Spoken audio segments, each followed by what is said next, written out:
Hello and welcome to Las Vegas for CALLERLAB's 38th annual convention. Today's date is April 18th, 2011, and we're here for the digital music session. My name is Chris Jensen, and I'm your moderator today. My panelists are Arnold Gladson from Texas and Scott Bennett from Oklahoma. So, let's give them a hand. Okay, digital music. We've been doing this session for a number of years, and I have to say that I've been involved in it almost all of that time. I started using digital music back when I first started calling in the early 90s, and I got into it out of necessity because as a woman caller, a lot of the music didn't really fit my vocal range, and I got into digital music because I could use a pitch shifter. My initial foray was I would bring the pitch shifter with me, plug it into the amp, and then plug it back into the amp, output from the amp, input into the amp, and what that did was digitize the music, change the pitch, send it back to the amp, and send it out as analog music. Shortly thereafter, I got into mini discs and used those for a number of years, and then went to using a laptop. My latest foray is to look into, although I'm not using it yet, to look into using an iPad to do the digital music. And if you're interested in what I'm using on that, you can talk to me. So I've been using digital music for a long time. It's come a long way in those years since the early 90s, and we've gone through a number of transformations on that. Today we're going to talk about the process of, deciding whether or not to go digital.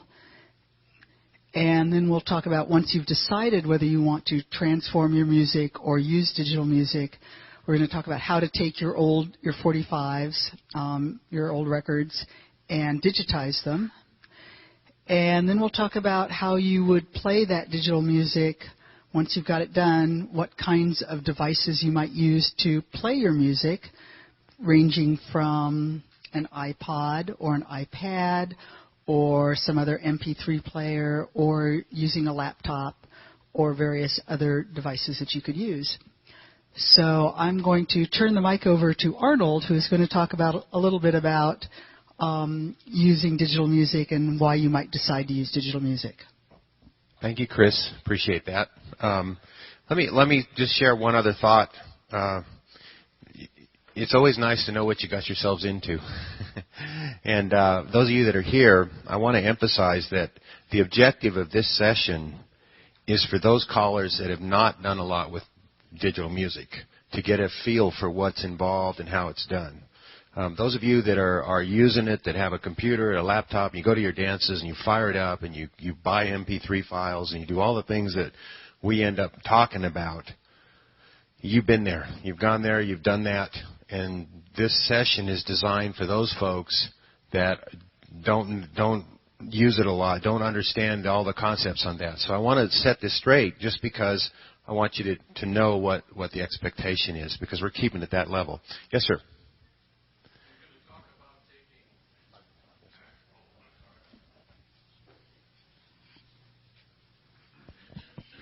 And your name? My name is Art Parks from Washington. Are you going to talk about taking, like, say, a pop song and disassembling it and then taking and making 4 verses out of it, and then taking the musical part and plugging it into the center and using that for a grand square or something of that nature? Are you talking about creating your own square dance music out of pop songs, basically? Is my question. Scott, you want to address that? Well, sure. I'd be glad to address that. Let me first say I think that the overall scope of the class, like Arnold was talking about, was geared more towards getting your music ready to play if you decide to go that direction, and using the equipment and making that whole thing work together. A more advanced class would be like what you're talking about. Absolutely, that stuff's capable. You could do any of that you'd like to do once you get a little experience with that. But I think the scope of this class would be lower than that. Yeah, it definitely is. And doesn't mean we can't talk about it afterwards. And when we get to the end, we're going to have a question and answer period. If we've got time, we can get into that. You could maybe ask a direct one of Scott or me, and then you can talk about that. That's a rather involved process. So I just want to make sure and set the expectations. And let's start from the very beginning. Let's talk about what digital music is. You know, for the longest of ages, of course, everything was pressed on vinyl. You had a vinyl record, had a needle, you put it on a player, an amp, and send it through, and away we go. And songs were produced on 45s. And that's pretty much how we played our music. Technology is like anything. Technology has jumped up in leaps and bounds. Now it's possible to take that same song, the music of it, and digitize it into a computer file. It becomes a file in a format. And then instead of having to play a vinyl record with a needle and a groove, you tell the computer, here's the file, here's the name of it, play the music. That's what a digital music in a nutshell really is. It's a digital music, and the industry is, with digital music can actually be saved when it's recorded. When they actually record the music, of course they can save it in different format, different rates. And Scott's going to talk a little bit about that later. But basically, the idea is that it's a file that has the music digitized, so it can be replayed by any number of players, computers, or iPad, or iPods, or any of the thing that the new technology has come out. So it's nothing more than taking that old vinyl record that you have, making it a computer file. Problem is, once you've made a computer file, you have to go through all the processes to keep track of it that you would have to do with a record. You want to find it.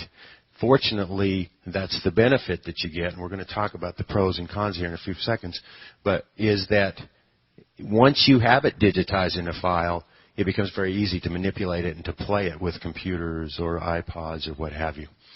All right, so that's all digital music is. You can do two things. You can buy digital music already prepared as a file for you in an MP3, and that seems to be the standard because it minimizes the size. That's what most people use. It minimizes the compression, and Scott will talk about that. But you can buy an MP3 file, and they will sell it in that format, and then you never have to just use it. Put it on your computer, you use it, do backups, of course, use it, and it'll work fine. And you can play it, and it's very convenient. If you don't have it, then the next step is that you can actually take a vinyl record that you have and go through a process to convert it to a digital file. So you can take every record that you have and play it, but the record itself on this turntable is actually what they call an analog format because it's the old analog, and to digitize it, you actually got to play it and capture the output that comes out and put it into a digital format, and there's software that'll do all that. Yes, sir? I'll tell you what.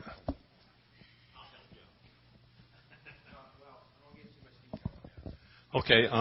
Look, I've heard that when you are converting your records to a digital file, that there's a couple of other ways you can do it. Like, for example, you've been talking about MP3s.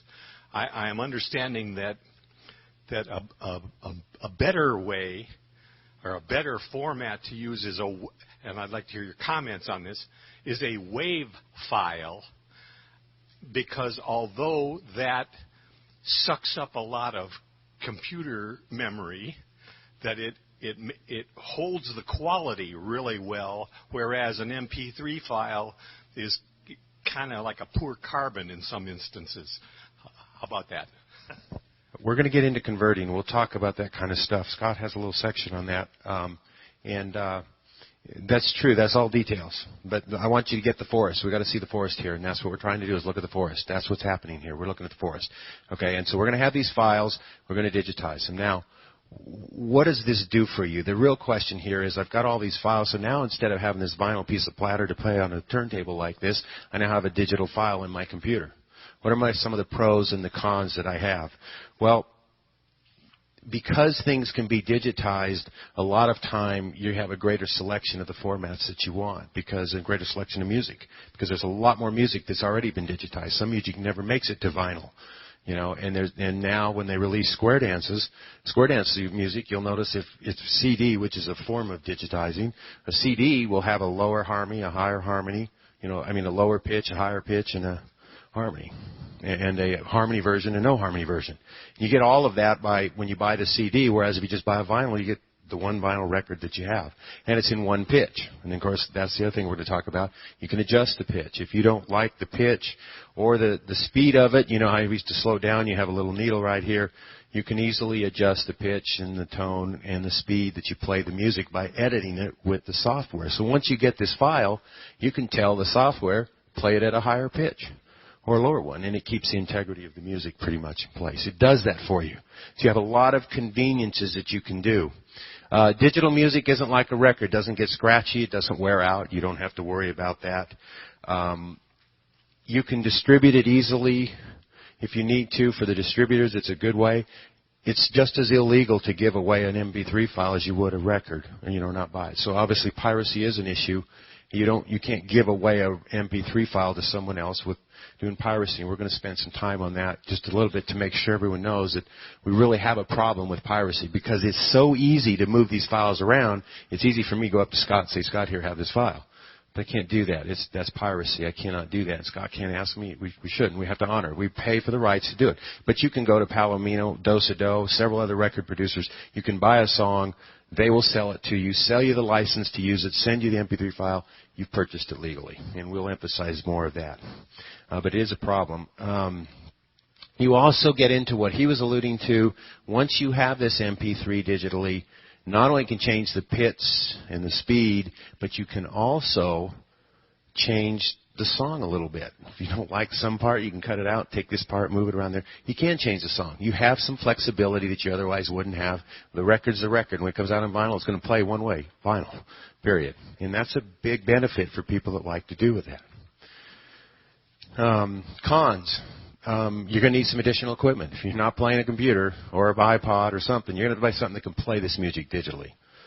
Okay, and if nothing else, if CD is a form of digital music, you could consider it a form of digital music. A CD, you need a CD player. That's the minimum cost. You got iPhones now, yes, you got iPhones. You got phones, smartphones. There's a million different ways to play this stuff. All of that's going to be an increased cost. It's one of the things if you step up into the digital world. This is fixed cost. Once you got it, you can play every record that you have. You're good to go. Time. You say, well, what's so bad about time? Trust me, if you do not have a collection of MP3 files and you got 1,000 records, trust me, it will take a while to make 1,000 records, 1,000 MP3 files. It does not come easy. I mean, well, it's easy, but it takes time. It's something you just got to let it happen. Record them. Essentially, what you do is record them one at a time. You let it play, capture the play, put it where it needs to be, and you're done with one. And then you do 1,000 of them. You're just going to turn each one in, put the needle down, and play it. And you got to have a lot of patience and a lot of time. It's a little bit more complex, not to handle the files, but if you're going to do anything out of the ordinary, it will take some more complexity, and you'll have to kind of educate yourself up to that. If you've just spun records on a Hilton, that's fine, but if you want to step into that, you're going to find out that will take some time. Finally, a couple other things, and I'm going to let Scott talk about how we do some of the conversion and the conversion of that. Purchasing the music is a little bit easier now because, as I said earlier, you can actually purchase the music directly as MP3 files that you can play on your computer or your iPod or what have you. So you have an alternative. It's easier to purchase music for that. You have nothing to convert. You just buy it in MP3 format. And you get, generally, as I said, if you buy like a CD or even when you buy the MP3 files, you'll get all the different harmony versions because it's all considered part of the same song. If they have one with harmony, one without, most of the time those songs will come together in a high pitch, a low pitch, and a no pitch. And an extended play for patters sometimes. No pitch, yeah, right. Ordinary pitch. No pitch. And then if you do have a CD or something like that, you've got a backup already because that CD is a backup, and all you have to do is easily take that CD, put it in, and tell the software, take the song off and make an MP3, and that's all you got to do. It's not the same as when you play it here, and Scott will address that. But you have the advantage that you've already got an automated backup if you use a CD, but if you buy the MP3 directly, you got the convenience of doing it. And for those that are overseas, you don't have the expense of shipping and waiting, and there's no wait. I mean, they can send these things off to you. You can buy it, pay them, and they'll send it off to you without any problem, and it comes instantly back to your computer. It's a way of thinking of how to use the music, and it just gives you an alternate way to deliver that music in a very convenient way. And the biggest benefit, again, is that you can put thousands of songs carried around on something. And I've got a big dinosaur computer, but like her little iPad or iPod, he's got a little netbook. Thousands of songs, more than you could ever need, can be carried around on something that small. You can imagine how nice that is to go in and out of dance instead of walking around with a big Hilton. And you get a small MA150 like this, and you're good to go. So, one last thing, alternative music. There's all forms of alternative music. You have to think outside the box. You can get it from websites that sell music legally, like iTunes, Walmart.com does, Amazon. There's other sites that you can buy, Fiesta or something like that you can buy music for 99 cents. You buy a song for 99 cents. Alternative music that has good beat, good instrumental is all available to you as a simple go to the website, buy it, you pay for it, and you're buying a legal license just like you would any other piece of music. And again, you get it, you can't share it, but you can buy it for yourself and use it for all of your dances. And it opens up a whole door of possibilities of other kinds of music that are available. So with that, I'll turn it over to Scott to talk about converting music. I guess I'm kind of, I don't know exactly how I would phrase myself. I don't really like to convert records to MP3s or other formats. I've been using digital formats of some kind for calling since 1995. I'm just not real. I never was a big fan of records. I didn't like carrying a big old box full of those things, and it was just really, a no-brainer to me when I got the first computer that had the capability of playing music out of it, that I was like, I need to be doing this. And I sat down and converted records just like he talked about, the process of putting it on the turntable and going through it and cleaning it up. And I couldn't tell you how many hours I spent doing that. And to be perfectly honest with you, if it's a tune that I really, really use, it's one of my show tunes, you might say, I can almost guarantee you I bought a new CD of it or an MP3 file of it and shucked the one that I recorded off my turntable because I just thought it sounded better. You can convert from vinyl to a digital format. It's a lengthy process if you want to do a good job of it. That's the best answer that I can give you. Maybe I'm just overly meticulous about that, but I would put the song on there and I'd clean it up. As far as the disc itself, I had a little cleaner with a brush and I'd get all the dust and dirt. Buddy Weaver, in the session that was in this room earlier, said that he wanted a virgin copy of a vinyl before he would even record it. I mean, he was even more meticulous than I am, and I thought I was the only one that was that nitwit about it all. So I guess the point is it takes time. You have to find the time to devote to do that. And I realize the price of square dance music keeps rising, and understandably so. So it would be financially in your best interest probably to copy those legally from vinyl to computerized format. Makes sense to me. Find you a process that works. Spend a little time thinking about your process. Listen to them. Play one. Record one. Play it. Really, really listen to it. That's all I did. I spent time listening to the sound quality of what I got when I recorded it, when I played it back. And if it sounded really bad, then I made adjustments. I changed my thing, and I got that process perfected the best that I could, and then just took off and started, just recording in a batch. Every time I had a free hour somewhere, I'd sit down and, I couldn't tell you how many. Matt's got a question. He's just burning.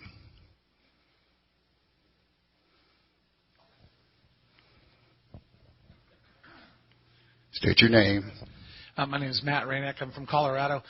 Just a quick comment. In our local Denver area, there's a couple of people that are actually offering a service for people that have vinyl but don't have the acumen or the time, that you can take your records to them and they'll turn them into MP3s for you. And they charge, I think it's like $1 a record with maybe a 50 record minimum, and that's all they do. So if you have records, don't throw them away. Maybe you can find somebody who can turn them into the digital thing that you're looking for. Great point. How about a nice hand for Matt? Matt's my buddy. Got another question over here. We're just going to field these questions as we go, if that's all right with y'all. John Walter from California. The other thing, if those of you that are from the United States have this company called Costco, I'm sure you're familiar with it. Last time I was in there, I went to buy milk. Cost me $431 to get out of there. That's happened, right? They have one of the problems. I'm sure it'll be addressed in a minute. Is if you're going to take your regular turntable and record. Now it's coming out audio. Costco right now, as a matter of fact, last week I saw one. I bought one a year and a half ago. Have a record player that's not a record player for $99. And what it is, it has a thing coming out of it that's already digital. It pre-digitizes it. And essentially you just put it into whatever computer you're recording in. And it even comes with a disc of Audacity, which you don't need because it's free and you can download it for free. But if you have one of those, it's pretty easy. You throw it on, plug it into your computer, turn on your recording program, be it Audacity, the free one, or some other one. And then all you do is put the needle on and off it goes, and it immediately converts it over to digital signal for your computer. So if you want to do them yourself, for $99 it's a lot faster than messing with the audio. And frankly, it's probably cheaper than having the company do it that want to charge a couple of bucks a piece to do them too. I was going to talk about a USB turntable at some point, so I'm glad you brought that up. Very good point. When you do it that way, though, isn't there like snaps and pops and cracks and all that kind of jazz? And that's the reason you don't like to screw around with. I like the way you're thinking. Yeah, I'm going to walk you through kind of. Would you? Excuse me. Same jerk from California. Audacity, by the program you're recording on it, after you get it all complete recorded. And by the way, you can also format it into MP3 or even into WAV or any other kind of format you want, WBM or Apple or anything. It has a thing on it where what you do is you take a sample of the music and press one of the controls there, and it reads the pops. Then you highlight the entire band, and you type clean it up, and it removes them all.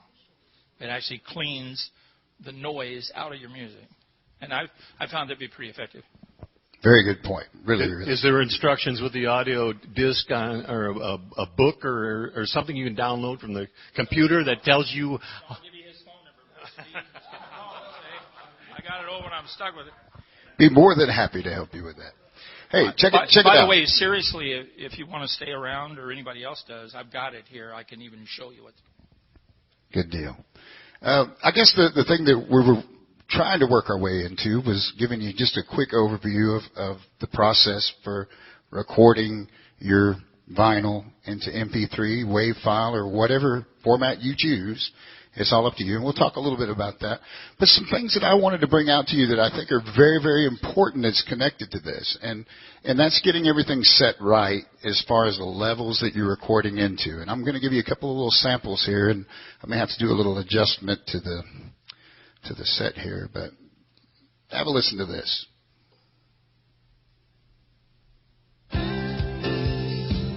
I've got the volume turned up on this set. There's probably 9 o'clock. What do you think might be wrong with that? It's too low a level. And when it's that low a level and I have to keep cranking this volume up, I'm amplifying other stuff that I don't want to amplify. You don't want to do that. Another issue that you run into is the next song I play is at a normal volume, and I didn't catch myself. I hope if you have hearing aids, please pop them out at this time. Now I hit one that has been normalized. It's a normal audio volume. I'm not going to touch this set, and it's going to kill you. I'm sorry.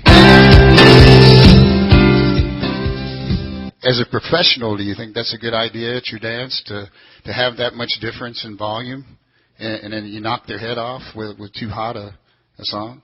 So if you normalize them all as you record them, get them all in the same basic volume level, once you save that file, you'll be a lot happier when you're operating your music files. You won't be jockeying that knob nearly as much. Okay? Another thing that I like to think about is most of us get in this habit of recording everything so hot, and that's the term that I use, is hot, overdriven. And I'm going to give you an example of what overdriven might sound like to you. You're going to love this. All the cracks and the pops, too.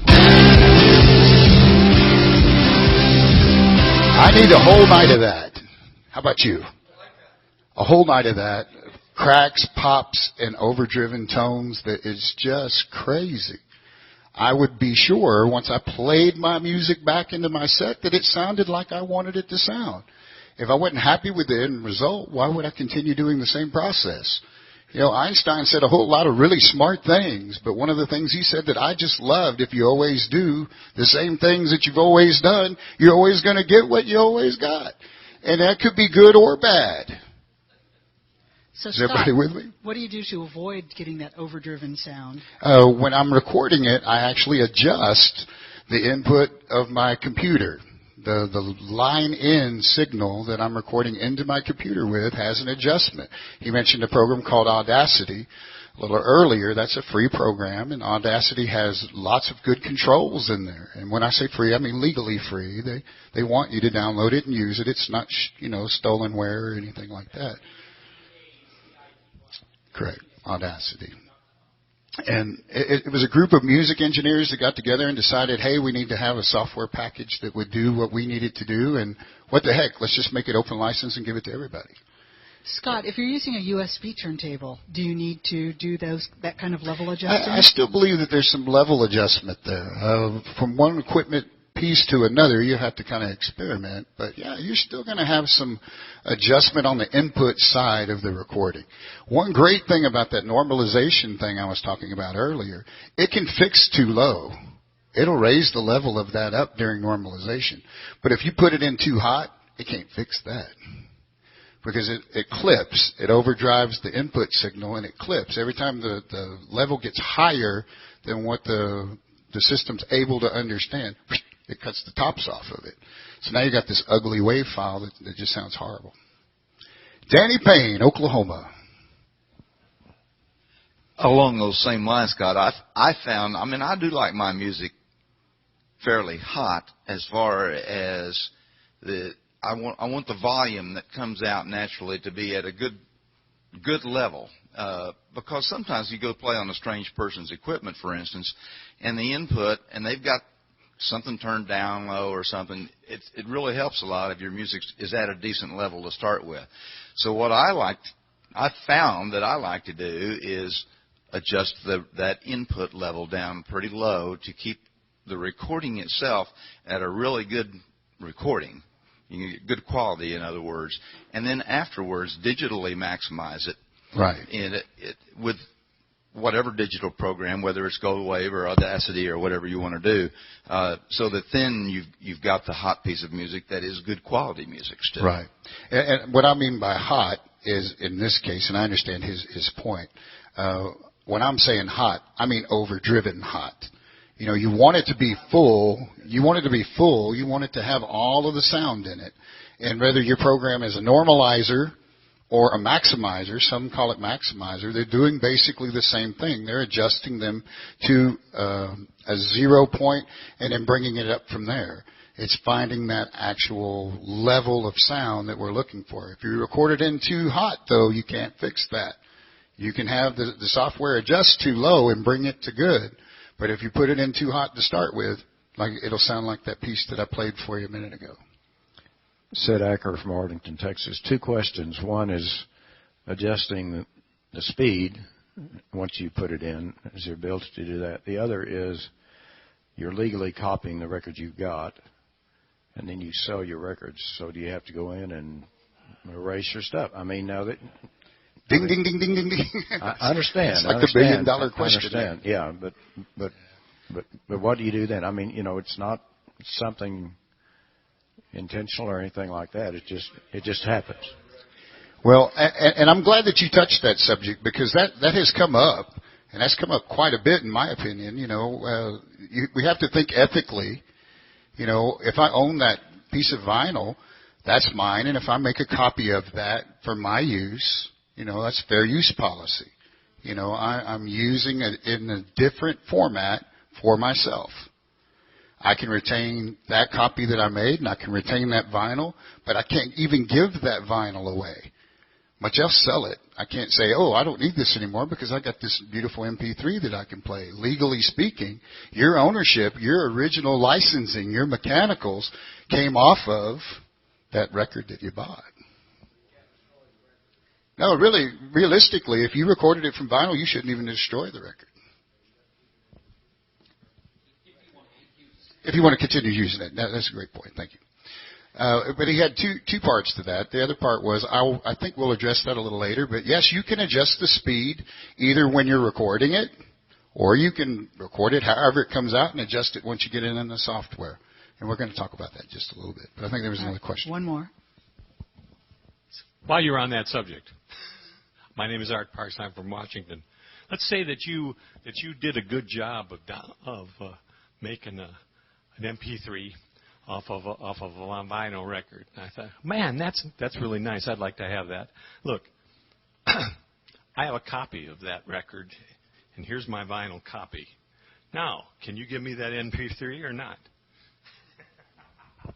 Hard question. That's tough gray area, and the best answer that I can give you is that you probably want to consult somebody that's with Harry Fox Agency. Probably would be the most right person to talk to. They're the ones that deal with mechanical reproduction licensings. You start getting into that issue now where you're stepping outside of the fair use, and then it's questionable. Yeah, they own that record, and you're just saving them a step, perhaps. But I'm not a lawyer, so it'd probably be best to ask somebody else. Yeah. Yeah, Ron Kapnick from New Jersey. Makes sense to me. If you go to the record producers session that they have here, for the last couple of years, they have been the record producers, folks that make the music, have been trying to work out the current laws around what we're going to do and how we send things around. But as of last year, if you have a record, you can make a file out of that, or you can send it to somebody else to make a file out of that. But that physical record or the physical CD that you've got, that is your license to use the music. You cannot buy somebody or borrow somebody else's MP3 file, even if you have it, even if you've got it. You can't get somebody else's MP3 file. You go talk to the record producer folks, and they'll tell you that.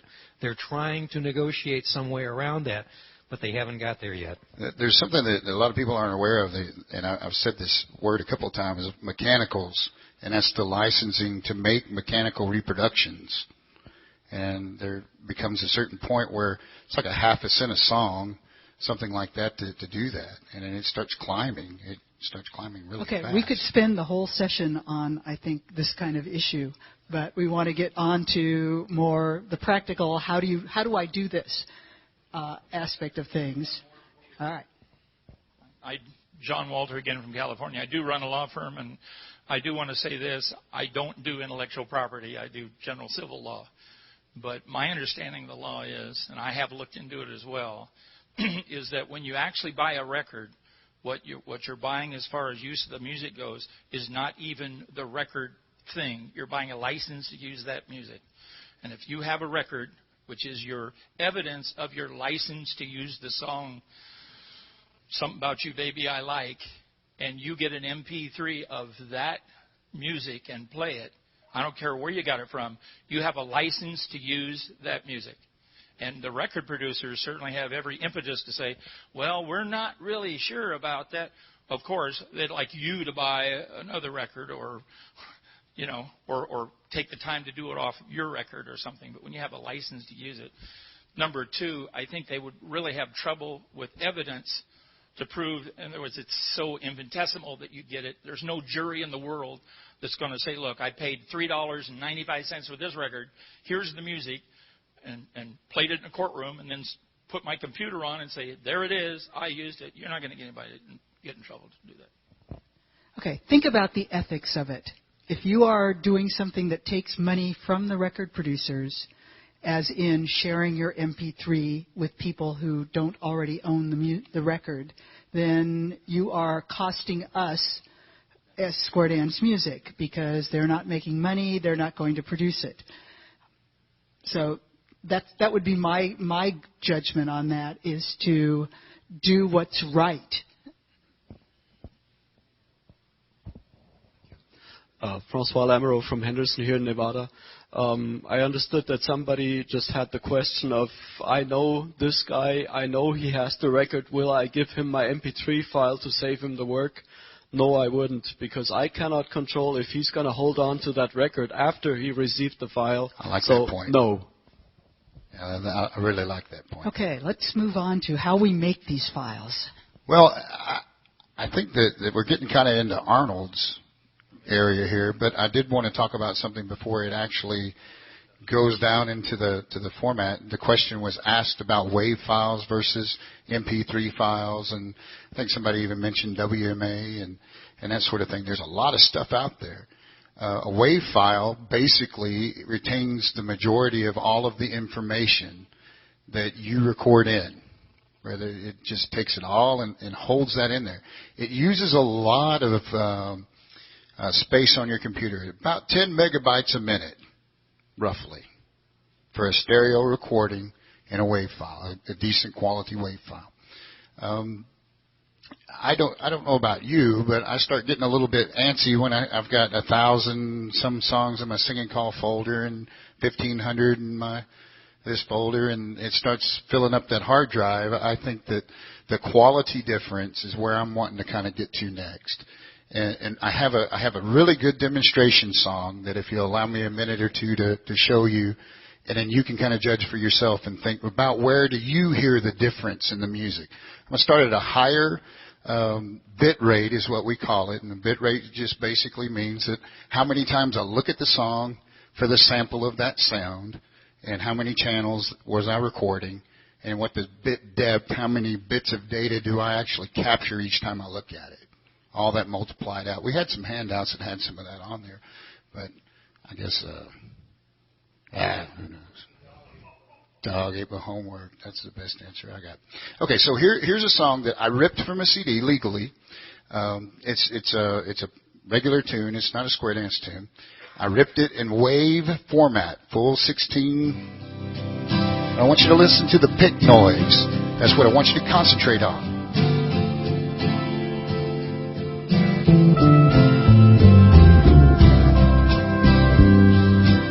Could everybody hear pick noise? You could hear the picks strumming across the strings. You could actually hear that. I want you to focus on that.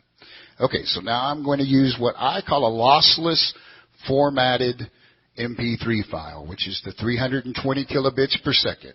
Okay, you could save it at that, and you should get, I'm not going to give you your opinion, I'll let you form your own.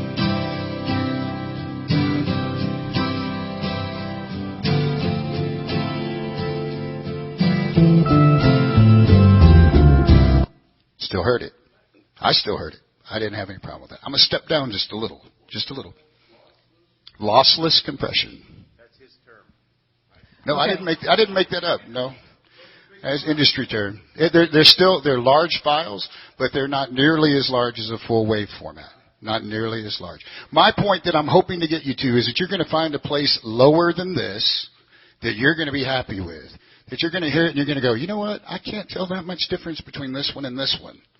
And this is the range I want to save my files at. And that's what I want you to hear for. That's what I want you to listen to so that you say, hey, look, in my business I talk about things at point of diminished returns. And I sit there and I think about that. At what point am I there? I can't stand to use up any more hard drive space than I have to if I'm not gaining any real audible quality. Make sense? So I'm going to step it down a little bit. I'm going to take a pretty good jump here. I'm going to go down to 192 kbps. All right? Pretty good jump. Even touching the volume.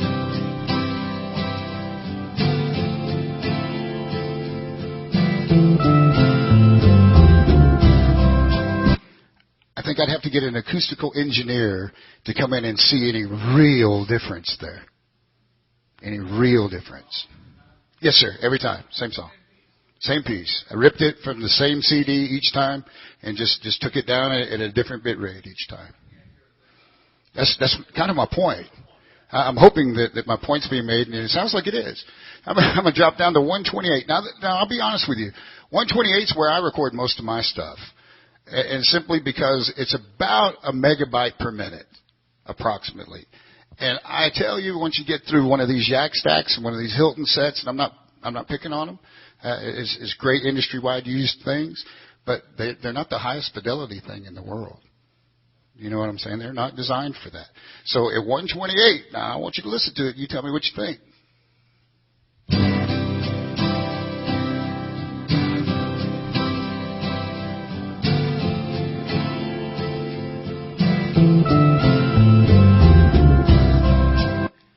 I'll be doggone. I mean, I might hear just this tiny. How many dancers do you think would notice the difference between that and the wave file to start with? Would you really notice that in the middle of a live performance? Would you notice one little bit of that? I mean, I think we get a little too hung up on this idea of being lossless. And when they do compression, they're really very smart. The human ear can only hear from about 20 hertz to 20,000 hertz. So they knock all of that off the top and the bottom that we can't hear anyway. We use the grand scale of the piano that goes from one frequency to another. We don't ever go outside of that. We're going to trim the fat off of that. You're starting to get where I'm going with that. I mean, that's the first things they do whenever they start doing compression. And they start thinking about it logically. You know, the next note has to be this. Okay, now I'm going to get into some bad area in my opinion. Now, you just tell me. I hate giving your opinion, but I don't know. Maybe I'm that way. 96 kbps.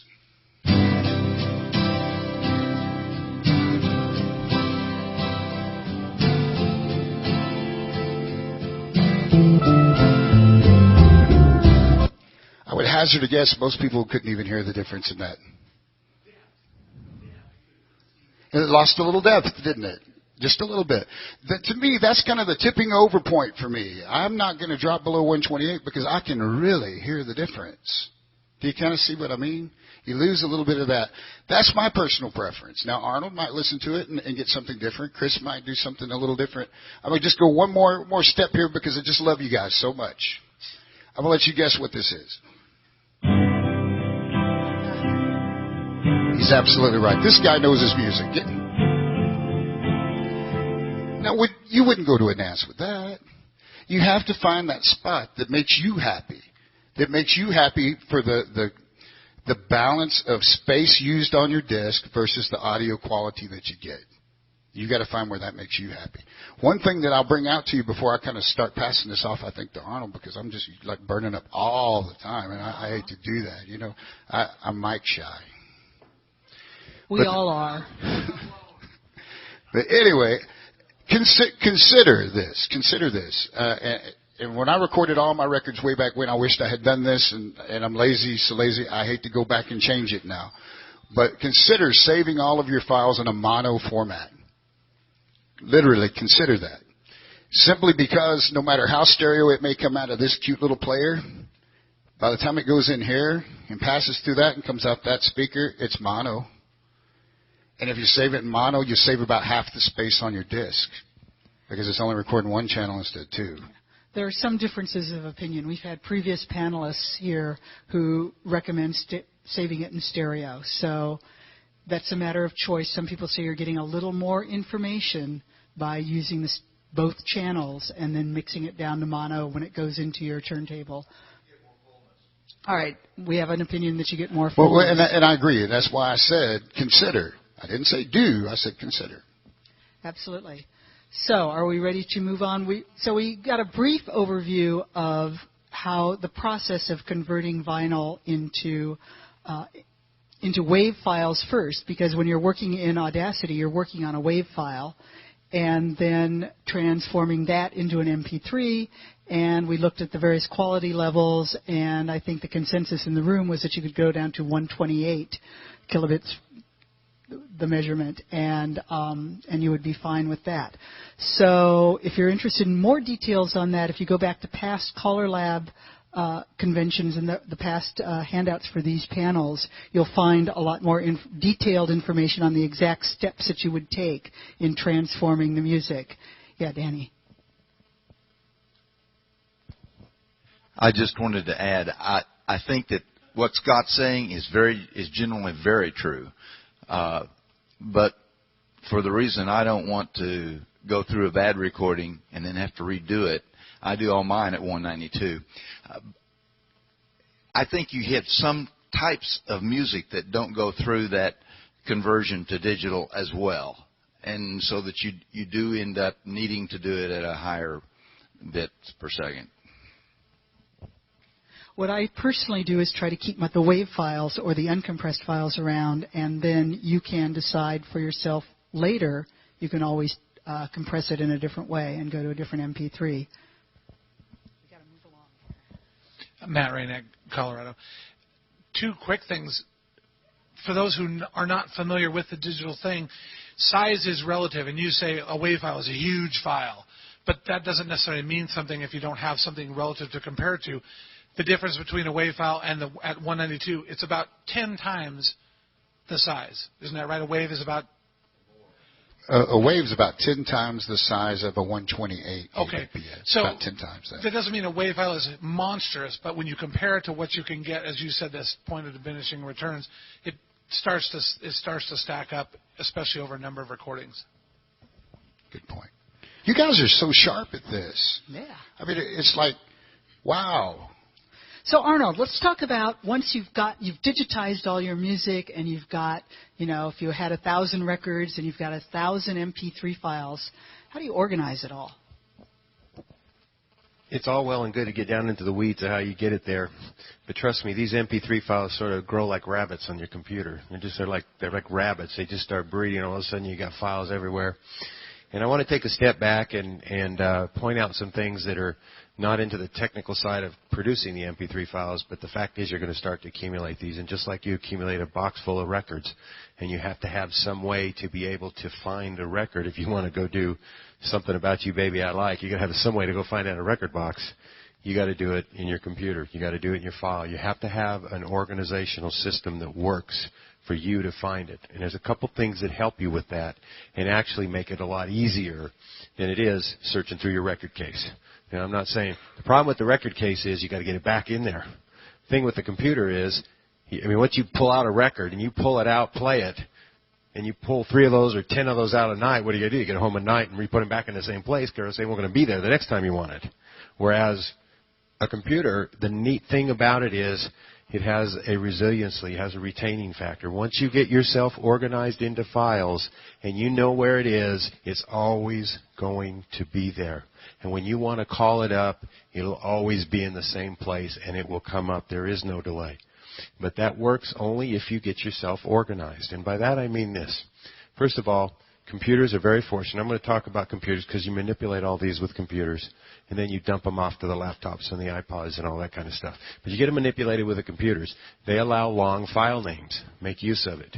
You don't have to put these 4-letter digit conversion abbreviated names. If you got a song, you put the whole title of the song with all the words. And when you're searching through a list of songs, there's going to be the whole words.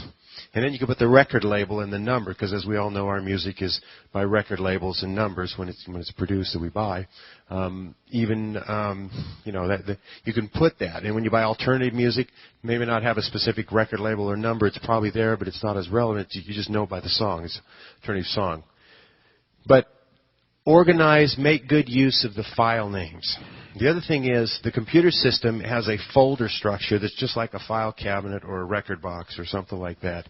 You put things all over the place, and trust me, if you put them all into one big place, one folder, if you will, C drive, or music, and you say music, and you go put it in there, you're going to have one thing. You're going to have files. Some are vocals, some aren't vocals, some are this, some are that. You're going to lose real quickly what happened. You need to get yourself an organization system. At least I recommend it, that you get a system that says, okay, I'm going to take all my singer records and put them in a folder that's named singers or SD singers, whatever fits your psyche, because when you go to use dance, you can do it.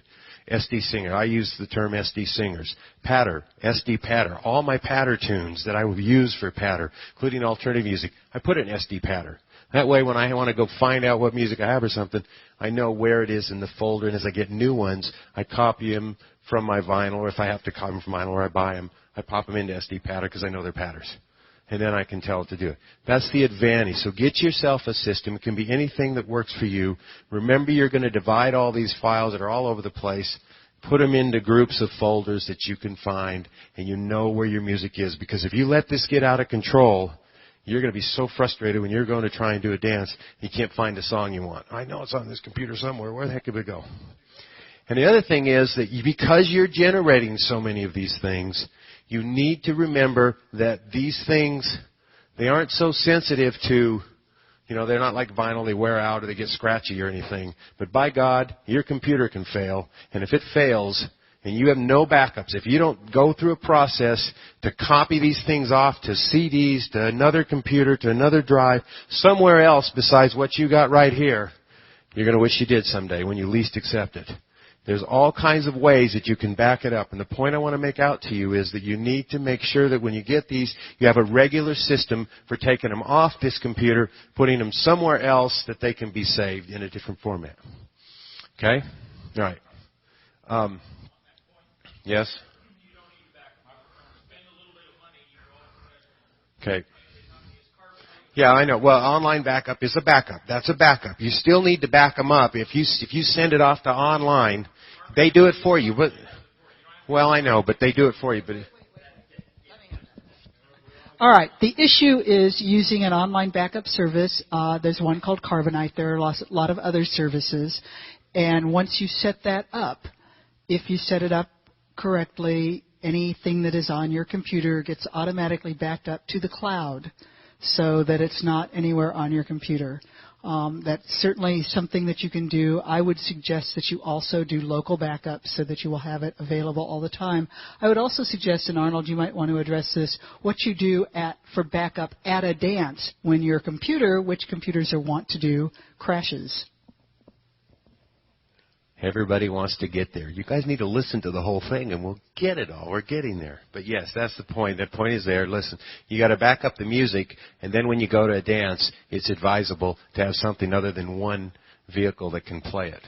And the nice thing about the world today is with these smartphones, with these iPods playing back, you can set it yourself up with an alternative set of music to play it. By load a whole bunch of it on your smartphone, load it up on your iPod, take your mini disc player, take what have a mini disc is sort of going the way of the beta tapes and everything else. It's 8-track tapes. It's just been passed up because of all the convenience of iPods and such. But so yes, the answer is that you take a backup, you take one of these, have them with you, have some of your 10 favorite songs. So if your computer dies, you have a way to go through and play it off your phone. So, oh man, my computer died, pull in there. If your amp dies, you're just in trouble unless you carry a second amp, and that's bigger chore, bigger request. So make sure you have a backup for that. Now, once you have all these files organized, you have a lot of ways to play them, and I want to talk about some of the ways, some of the things that are there to help you play them. First and most obviously is through the computers, and these days most of the playback is through computers, and the nice thing about it is, like Scott's showing you here, a netbook such as this has become so small that even they're not very big to carry around. And I got one that was bigger when they had these laptops, and it's huge compared to something like that. So they get smaller and smaller. Computers are very versatile. They can find, as I said, they got resilience of data. And like anything, there have been guys that are in the square dance industry that said, we can help you out. We're going to make you some programs that will help you do this. Okay, now I'm not going to go into all the details, but I actually have all 4 of the programs. There's 4 main ones that are in use today. You Mac users are pretty much out of luck because, to my knowledge, there hasn't been one that really is dedicated specifically to playing songs the way we do and do all the looping and all that kind of stuff. There might be a DJ thing on Mac. You could probably use Boot Camp, and I don't want to steer your thunder there, but if you're a Mac user, you could go in Boot Camp and then just boot into a Windows operating system and use it. Oh, yeah. Yes, you could do that, but you transform it. But I mean, they're Windows-based, but there's 4 major programs. One is CSDS. Vic Cedar has a program. It's called CSDS. The other is Digital Music Musician, which is sold by Do-Si-Do. Bill Heineman created that, and it's over there. Do-Si-Do, Digital Music Musician. One is Square View, and that is, who does that? Swedish group, Thomas Bernhard. Yes, and the last one is Square MP3 Gold now by Dick Wilson. Now, Dave Wilson, yes. All 4 of these programs take the similar approach, but they get there in different ways. But basically what they're going to do is they're going to allow you to tell it what music you have in a library. They're going to let you queue up that music to be played. They're going to let you change the pitch as it's being played, or the speed or the tempo, the pitch, that kind of stuff. And then generally, they're going to allow you that when you play it, it'll come up with that new pitch or what have you, which is great for people, female callers especially, who want to change the pitch because the music's not to their pitch. It's great. It just does it for you. And then they're going to pull up the cue sheet when you play the thing. If you like to have your cue sheet, they give you the convenience of having that thing come up. They all get there in different ways. And I've got in this handout, incidentally, speaking of the handout, we only got 7 copies because it was a confusion with us in the CALLERLAB office. We got it here too late, and then they couldn't get on it. But I got 7 copies. We're going to post it on the Internet, so you will be able to get a copy of it. Don't worry. But I've got pictures of each of these 4. And then after the meeting a little bit, I have all 4 of them on my computer. We can look at them and talk about them. But we're really not, we're kind of pressed for time to get any details. But what they will do is they will help you manage that file list by playing that. And I think it's very important to realize that these guys worked real hard on it, and they all have their own qualities. All you need to do is look at each one of them. They have demo versions that you can look at. You can play them and see which one works for you best. So when you go to a dance, you can pull this up. It will pull up. It'll show you all your tunes that you have, and you can prepare, and you click on a tune, and you're going to have up come your spreadsheet if it's a singer, or your cue sheet if it's a singer. If it's not a singer, it's a patter, it will loop for you. You can set the loop on it in the program, and it'll say when it gets to the end, it'll just automatically turn around and go back to the beginning, and you can use that feature of it. And a myriad of other features they have. Cueing the next song, make lists of the songs you want to do for the dance, have that all pre-programmed in these things. You can have 2 songs up when you go a cue that says, here's the first song, here's the second song, and 1 done, you hit your space bar, and up it goes, and so on and so forth. Okay? All right. Questions on that? I guess we'll take one question here and then. Okay, sure. We have the costs on here. Yes, we do have the cost of them. The Vic Cedars from his website is $200. The Digital Music Musician is $150. The Square MP3 Gold is $150. And the Tom Bernhard Square View is free. So free is fun too. Now, the advantage of it is catered to the way we call dances. Now, like he said, using Boot Camp or using one of the other, if you use one of these other programs like a DJ system or you can get the music to play. If you copy this to an iPad, you can get it to play. And there's some apps that are coming on that get it to play and could do some looping and stuff like that. But it doesn't have the same, it's not geared to the way that we call the dances, so you have to work around it. And if you get yourself used to doing it, it can work quite well. And you experimented with it, Chris? Let's just talk about what you need when you're playing the music. You need something that will loop. We're used to that with a turntable. We hit the reset button and it goes back. You need some kind of control over the tempo, at least, because different floors require a different tempo in the music. And the pitch is nice but not necessary. You need some way of just easily playing it. For iPod Touch users or iPad users, there is a program called Amazing Slowdowner, which will actually let you set loop points, let you adjust the pitch and the tempo independently, which is actually better than a record player because there you're adjusting your speed and the pitch changes with it. And it will save that information so that you could, in theory, use an iPad or an iPod Touch to play music, and I am experimenting with doing that now. It will also you can also then have your cue sheets and other notes for the dance in another application, and you can go back and forth and use that. It's not as convenient as using a computer, but there are ways of doing it.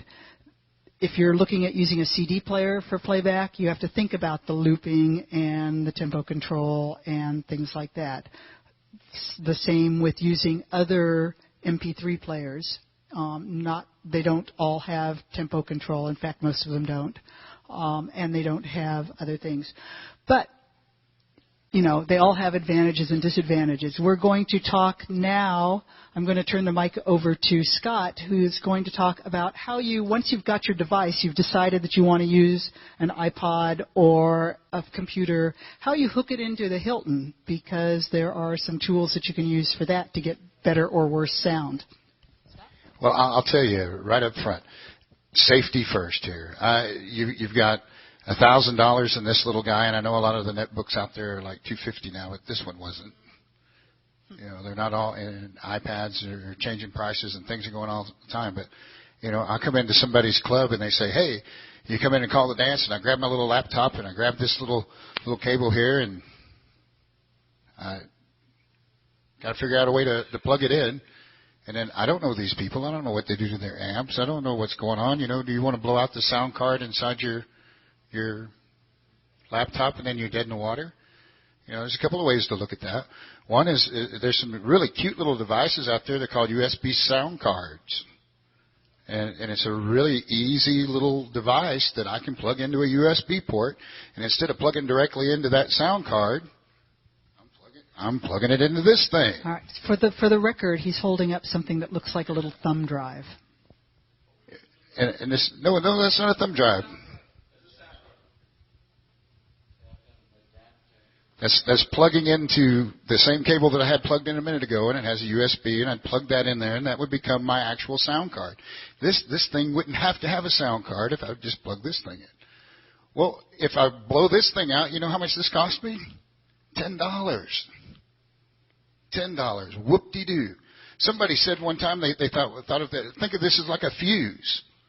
What's the worst that could happen? I blow this out. I save this little laptop. If this USB port right here blew out and quit working, I can just plug it around over here. If the sound card over here quits, I'm dead in the water. So something to think about, a little USB sound card. And wait.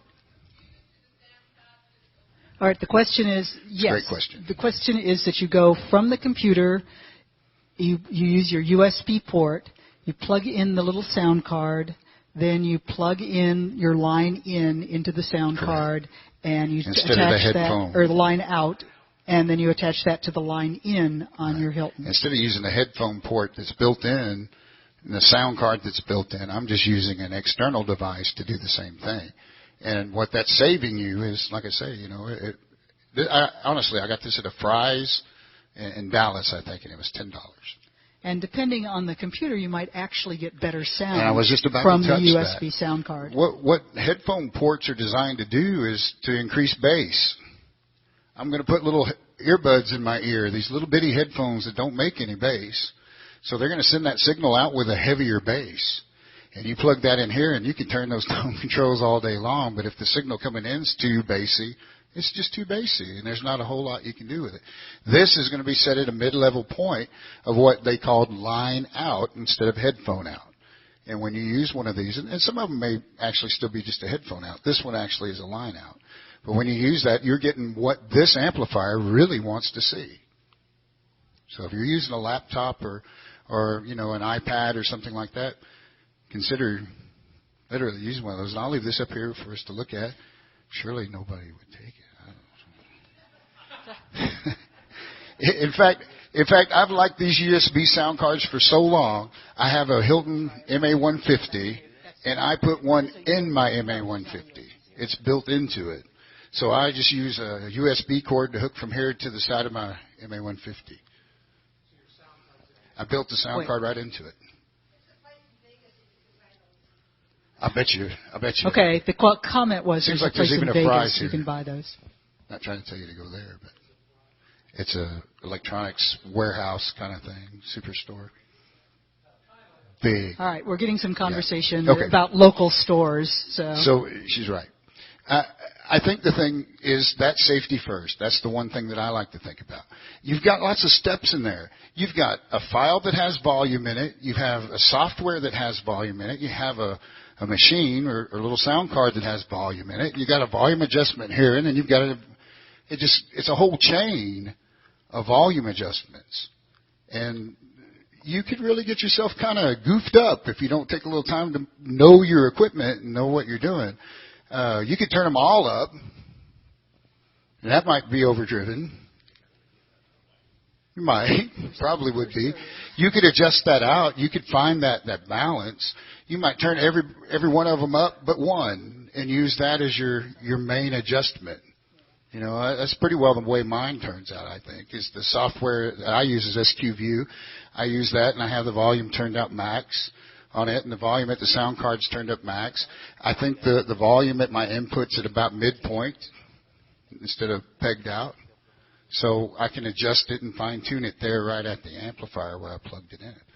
So it's one of those things that I think we're about to run out of time too, are we? We're getting pretty close to running out of time.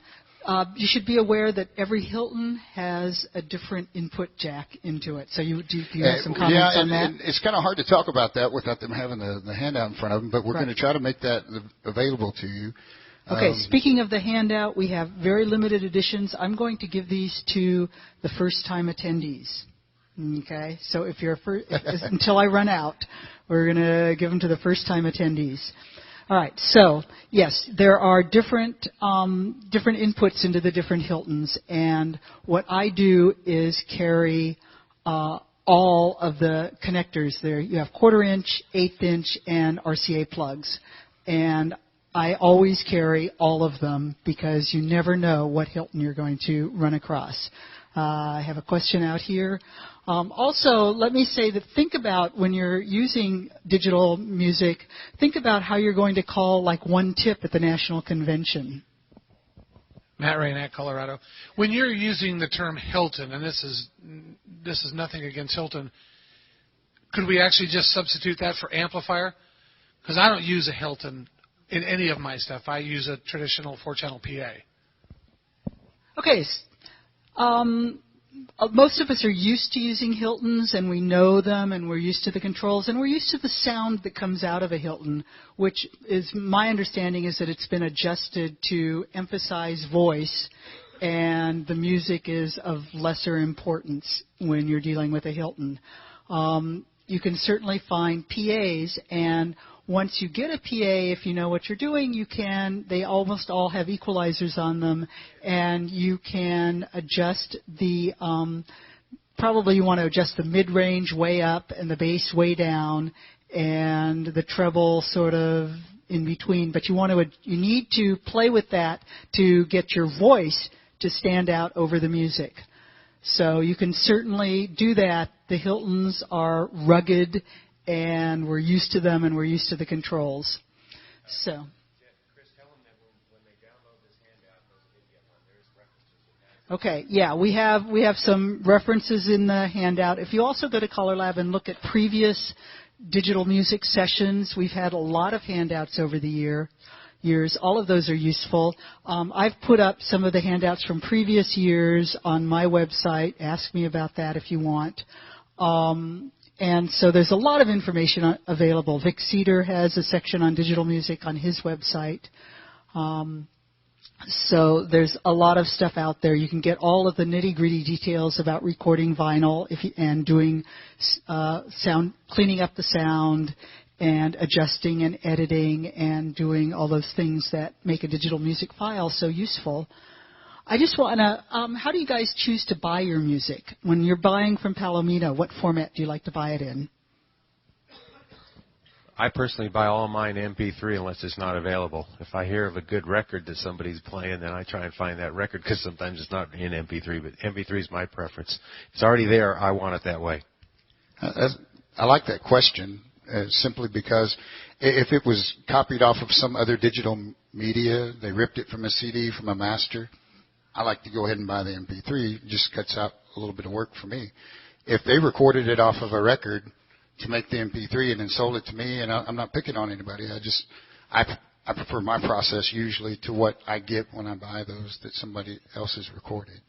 Okay, and I'll put in my 2 cents worth. I buy the CD because I want to get the uncompressed file, and I know you couldn't hear the sound difference here, but for me, I will often change the pitch on the music, and I want to do that on the uncompressed file and then compress it, as opposed to decompressing the MP3, changing the pitch, and recompressing it, which I'm then losing a lot of information that I don't want to lose for that. So that's my preference, is to buy a CD. Danny? Same. And then you've also got an automatic perfect copy of your music off your computer. That's also true. I want to thank Scott and Arnold for being here on the panels. Arnold Gladson, Scott Bennett. And all of us are certainly happy to talk about this with you at any time during the convention. Just come up and talk with us. And, of course, fill in your feedback form. And if you like this and want to see more of it, let the home office know. And we really appreciate your coming here. Thank you very much. If we got just 1 minute, Barry Johnson here on the front row has actually wrote a very, very nice article that if you want to look at that goes through the whole process. He talks mostly about SQView, but the other information in there is valuable. I do have a series of papers I've written. One does step-by-step instructions on how to record from vinyl, how to turn it into digital. It happens to use the Audacity program, little diagrams, pictures, snapshots. Other papers on how to use SquareView and so on. If you'd like copies of those, drop me an email message.